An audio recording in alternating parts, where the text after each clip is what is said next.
Baik.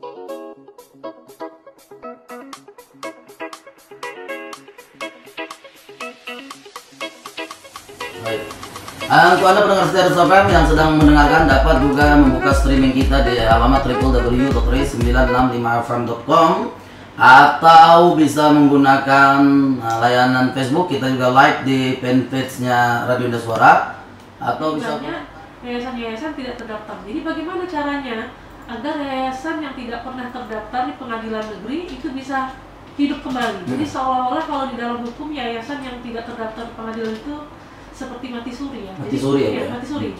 Jadi bagaimana caranya kita menghadapi agar dia hidup kembali? Jadi caranya ya, akte yang belum pernah didaftar itu harus dibawa ke kantor notaris dan tunjukkan bahwa akte itu belum didaftar. Biasanya nanti akte itu didaftar, ada nanti di halaman pertama itu ada stempel dari pengadilan negeri ya.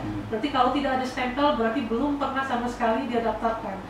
Kemudian dia harus ada notulen rapatnya. Apakah itu dari notulen rapat pembina ataupun pengurus. Yayasan itu Bu, apakah dia harus berkelompok ataukah boleh sifatnya perorangan atau bagaimana itu Bu?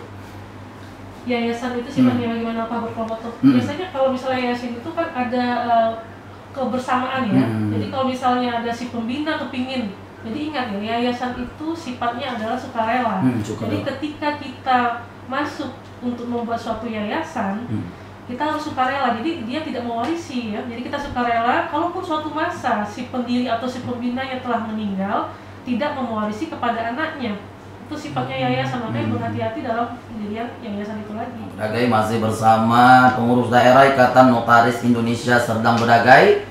Ada Ibu Marcella SH MKN selaku narasumber kita sore hari ini dengan tema tata cara pendirian yayasan. Maksud dan tujuan yayasan tadi itu, ya saya selalu bilang itu pertama tuh ke sosial. Sosial itu ada yang namanya pendidikan yang formal dan non formal ya. Pendidikan formal tuh bisa universitas, bisa sekolah, bisa tarbiyah, bisa aliyah ya. Kemudian kalau yang non formal gimana? Kadang-kadang kan masyarakat nggak paham tuh gimana Bu yang non formal. Kalau non formal bisa masuk ke kursus atau pelatihan, kemudian masuk ke PKBM ya, pusat kegiatan belajar masyarakat, bisa masuk ke PAUD ya, pendidikan anak usia dini, kemudian bisa masuk bimbel ya, belajar bimbingan, itu bisa juga masuk ke dalam bimbel ya, atau rumah pintar gitu dia. Ya kemudian apalagi Bu, panti asuhan, Panti asuhan, panti jompo ya, panti werda, kemudian juga yayasan boleh juga mendirikan rumah sakit atau poliklinik ya. Kemudian laboratorium, kemudian seperti pembinaan olahraga, kadang-kadang kan ada juga yang bulu tangkis kita buat ya, yayasan itu juga boleh untuk memberi. Jadi makanya harus sering-sering main-main ke pengurus daerah Ikatan Notaris Indonesia untuk diskusi. Itu dia. Baik, kita dengarkan kumandang Ajan Nasar, stay tune di 96,5 Rizal FM. Tata cara pembubaran yayasan Bu, silakan Bu Marcella. Ya terima kasih Cik Wan. Ya. Jadi pembubaran yayasan ini dilihat dulu. Pertama, apakah pembubaran itu karena jangka waktunya berakhir, atau yang kedua karena yayasan telah tercapai atau tidak tercapainya tujuannya. Kemudian yang ketiga karena putusan pengadilan. Apakah ada hutang ya, ataukah ada melanggar ketertiban umum, atau juga harta kekayaan tidak cukup untuk melunasi hutang ya. Mungkin ada yang belum jelas terkait tata cara pendirian, persyaratannya apa saja. Mungkin tadi mau penyesuaian, belum keluar SK Kemenkumhamnya atau lagi mati suri, dan mungkin amit-amit ada yang membubarkan yayasan.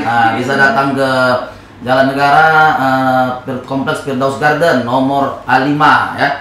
Baik, pendengar Rizal FM dimanapun Anda berada, di pukul 4:04 waktu Rizal FM. Terima kasih Bu Marcella. Terima kasih Cik.